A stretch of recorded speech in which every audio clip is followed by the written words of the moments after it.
How's it going, everybody? Welcome back to the channel, or welcome back to a brand new video today. Today's the start of my series that is going to hopefully be continuing up until the end of FM20. It's my Pentagon Challenge series.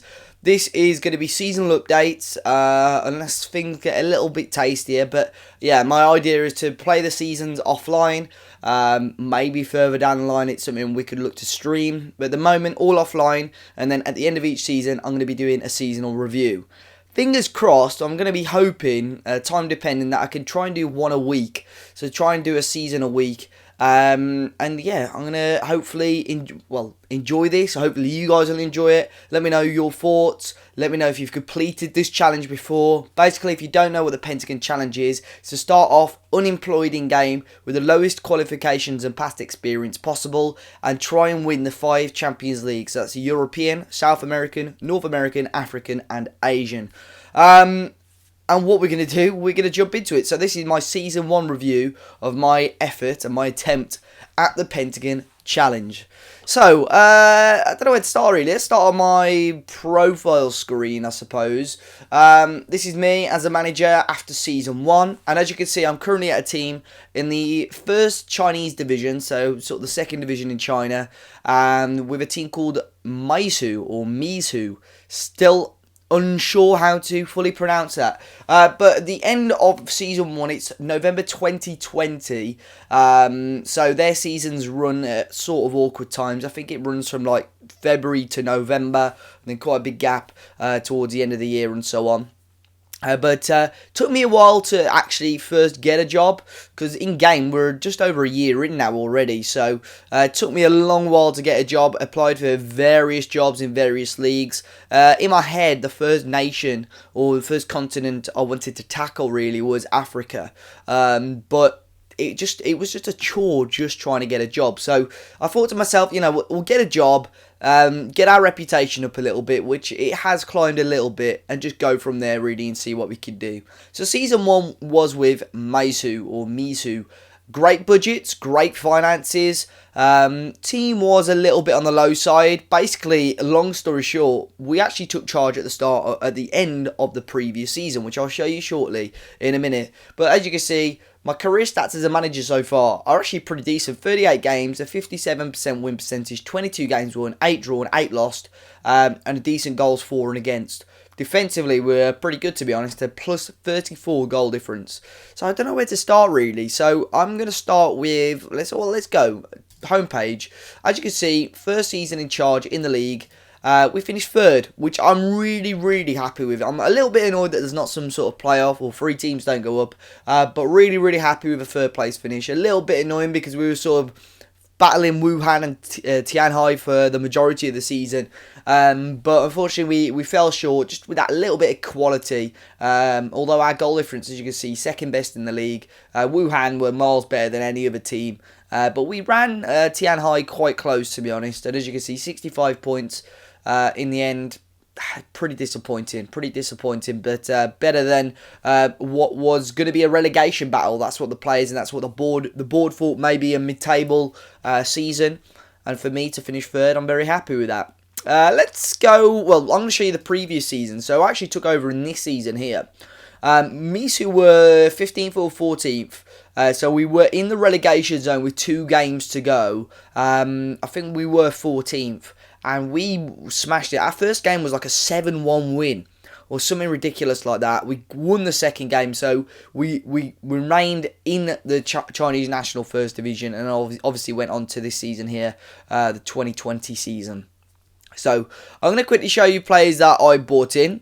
Let's show you the rules. Actually, the rules are quite confusing in this league. So in terms of players, so the transfer rules, that teams cannot have a foreign goalkeeper, so it's got to be a Chinese goalkeeper. I think that's just a common rule throughout the whole of China.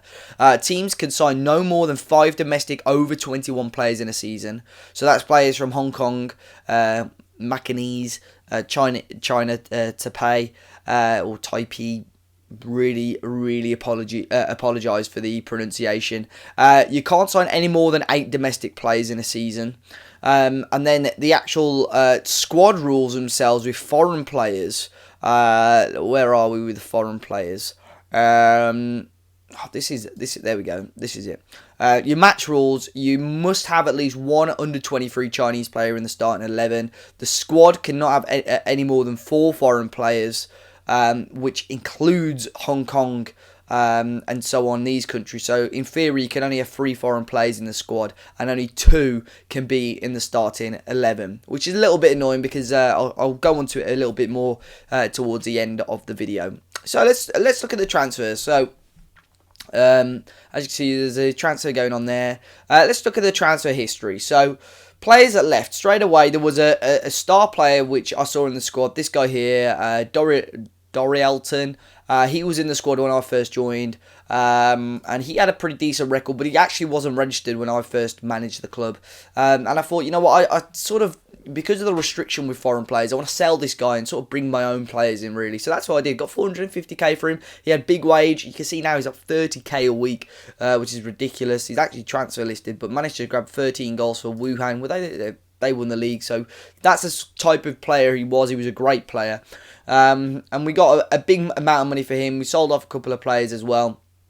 And as you can see, I think my budget was around 7 million, to be honest. A really generous budget, but the actual club balance wasn't great. So I didn't want to spend masses of money. And the first player we signed was Dong De-hee from Wolves. A player that obviously I vaguely knew of. And he came in and smashed 17 goals in the league. He was probably a big part of our success, on just over £1,000 a week.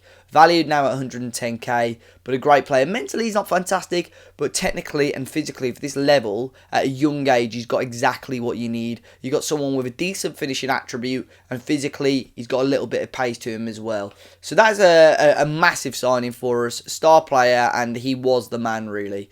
In terms of foreign players, the first one was Miguel Barrios. Didn't quite work out, this one, but to be honest, he couldn't get in. I mean, with the foreign player rule and so on, he couldn't quite break into the team, but good player nonetheless. Got some decent attributes, 11 finishing, decent determination, but I think as a backup or a rotation player, he's definitely an option for us.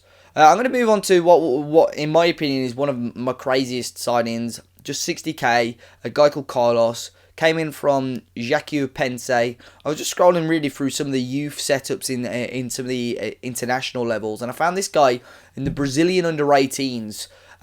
Just having a scroll through, I thought, you know, if we can get someone solid defensively, we'll have a look. And we managed to get this guy 60k. You can see his value's already shot up on a little bit more money than what I'd normally probably give a standard squad member, but an unbelievable player. He was in the Brazilian under-18s at the time, and yeah, fantastic player. For this level of football, looking at those attributes at a young age, he does look like an unbelievable player.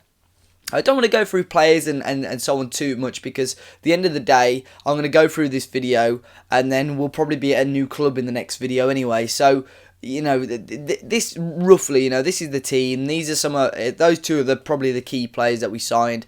And the first season was a good finish. Finishing third in the Chinese First Division, which I am happy about, and it gives us a platform. Of course, if we could have got promoted for a season, that would have been unbelievable, but that definitely gives us a platform to work off. Manager performance-wise, actually a B+. I think the board are extremely strict with a few things. Squad, they're happy about. Club vision, they're pretty happy about. Matches, they are so strict on. So we lost 1-0 here to this team. You know, they finished 6th. They were like, when we were losing or drawing against some of the best teams in the competition, they were upset about it. So there, I think this is one of them. This is against Shanghai, who got promoted. They were satisfied with a 1-1 draw. But yeah, I think that's something then that they're pretty strict about. But everything else, the board are fairly happy with. They wanted a top half finish at the end by the end of 2022, which we already got. They're building a new stadium, which is, I think, ridiculous. But as you can see, the overall balance of the team at the moment is 4 million, with a transfer budget of 7 million. I think maybe once the new season starts, that club budget will shoot up a little bit. But yeah, it's decent. It's been a very strong season for us, and I think this summer we just want to add quality in the right areas. Maybe a new foreign player, and we can try and push for the top 2. I think Wuhan and Tianhai were in a sort of, well, especially Wuhan, in a league of their own. So it'll be interesting to see who comes down, who we can face off against. Because I believe the rules in the Super League, you can have much more foreign players, whereas this league is a lot more restricted. We'll go through our squad quickly. The foreign players that we used this season, of course, was Carlos. Second one was Lazar Arsic, Serbian winger. Good player, to be honest. You can see by his attributes. Anyone that's really well-rounded like this, stars, really. He's on quite a decent sized wage, bit of a wedge, and I think I might look to sell him because his contract's up now anyway, and he really doesn't want to sign a new contract. So he was an okay player. Got 8 assists for us this season. Good play. See, didn't mind a yellow card. Got 6 yellows as well. Other players that I didn't really mind, Yang Bin as well. He grabbed 5 goals, 29 years of age now. He's not a bad player. Mentally, he's pretty good. He's got some good attributes. Great first touch. He can play on the wing, play up front as well. But overall, happy with the team. You can see ability-wise, there's so many players that aren't great. So in my opinion, we did quite well to finish where we did. So long term, what I'm planning to, I think next season it'll be interesting. I'm going to stay at Maisu for the time being, and we're going to see how we can get on. See, do I need to move on? Does an opportunity come? Not necessarily still in China. Maybe we go back abroad to look. I think the Chinese, the Asian Champions League is going to be extremely difficult to win, because you could see I'm at a club here with the reputation of Maisu, who probably, if we look at competitions, you know, the board expected me top half of the Chinese National First Division. If we go and look at the Premier, the Chinese Super League, you're looking at Guangzhou there, who are probably the strongest team. You know, they're managed by managers like Pellegrini. I'm a manager that's come in who's just started. So they're the levels, you know, they've got great players like Paulinho and Talisca. It's going to be difficult to win this Champions League anyway. Let's quickly look at the tactics that I was enforcing. Mainly like a 4-4-2 or 4-4-1-1 really, with an asymmetric style. Throughout the majority of the season, we were playing on cautious. I think that's one of the big reasons why we didn't concede many goals. It's quite a boring style of play for me as a player. It frustrated me slightly at times where we defended quite well. We just didn't offer a lot going forward because we were playing cautious.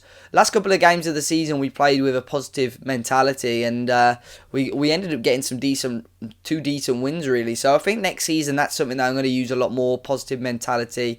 Just try and score more goals. We've got a pretty solid defence with Carlos, so if we can get Dongda scoring some more goals, I think that will be key for us next season. Quickly looking at the instructions, quite a direct style. I think those long balls over the top cause the Chinese defenders all sorts of problems. Focusing the play actually through the middle rather than the wings. Higher tempo, playing for set pieces, because I think on corners we're pretty strong as well. And then obviously in transition, try and play quite counter-attacking, distributing the ball quite quickly, and out of possession, quite low line of engagement, low defensive line as well, and actually get stuck in. So I think I might turn off actually, because I've actually started the next season already, and red cards seem to be a thing that we enjoyed doing. So I'm going to turn that off, I think, because we've got plenty of two-footed challenges and so on. As you can see with the player stats, Dong Dae-hee, 17 goals. He got the highest average rating as well, and obviously the most player of the match awards. Q-Wee got the most assists. He was playing the majority of the games on the right-hand side. Got 12 assists overall. Really decent ratio for him. Du-Ming Yang with the best pass completion. He's a 27-year-old Chinese midfielder. Obviously, most red cards, we've only got 1 each player there. So, 65 points in the first season. Great little platform to work off. Hopefully, next season it's going to be an interesting one. Of course, we spent the majority of all of our first season in China with Maisu. Hopefully, you guys enjoyed it today. Let me know your thoughts. It's just the start of what is going to be a long journey. So it'll be interesting to see how year 2021 goes for us. Will we be staying in China? Will we be moving on? It's something that obviously you'll have to watch the next video to find out. Be sure to hit the like button down below. Subscribe to the channel if you're new. If there's anything else that you want me to show on these videos, please do let me know. But until next time, I'll see you all very soon.